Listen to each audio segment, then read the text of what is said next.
Imagine you're walking through the world and the sky blackens around you. You start hearing voices scream in the distance. That's when you know a zone-wide event's coming. You better get some friends, you better get some people you don't even know, and you better be prepared for this. One of the most exciting things about Rift is that in addition to all of the static content that people are used to from other games, there's new types of things to do no matter where you go. Whenever you talk about dynamic content, you're talking about individual events that happen throughout the world, but everybody's waiting for that one that ties the entire world together. You've seen rifts and you've seen small-scale invasions, but a zone-wide event literally takes over the entire zone. We're talking hundreds of players together. And then we have hundreds of NPCs and tons of rifts open. I mean, just the whole sky goes crazy. I mean, just all hell breaks loose. So it is very important for us to listen to our players, and we absolutely do. People said, we'd really love an open grouping system so we can get together in these raids a lot quicker. And that's exactly what we did. When you finally, you reach the biggest things in the game, you see a Colossi, you're not going to think this is a solo encounter, this isn't something I can do alone. You're going to want to run back down, you're going to want to grab everybody you can, you're all going to want to jump on that thing together.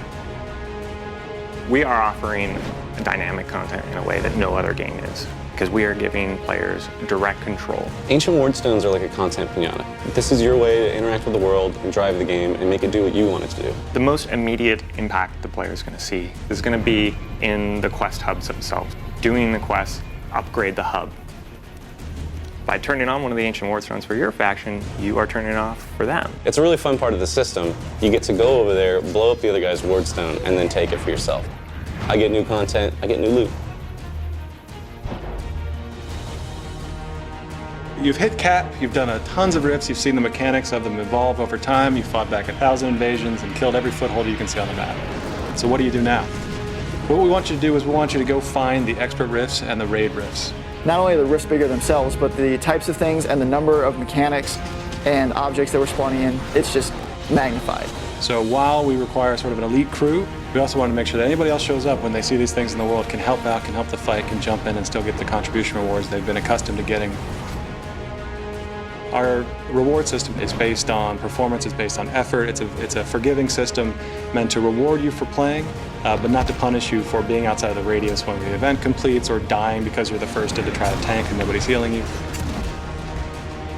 The best reward you get out of our dynamic content is the planar focus. And this is essentially an item which has a number of slots associated with it, and you're going to be able to get essences from doing planar content. They can power up abilities you already have or give you new abilities.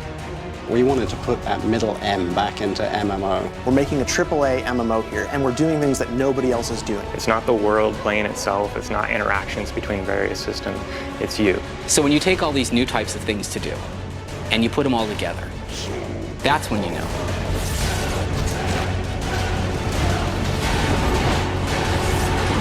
This is Rift.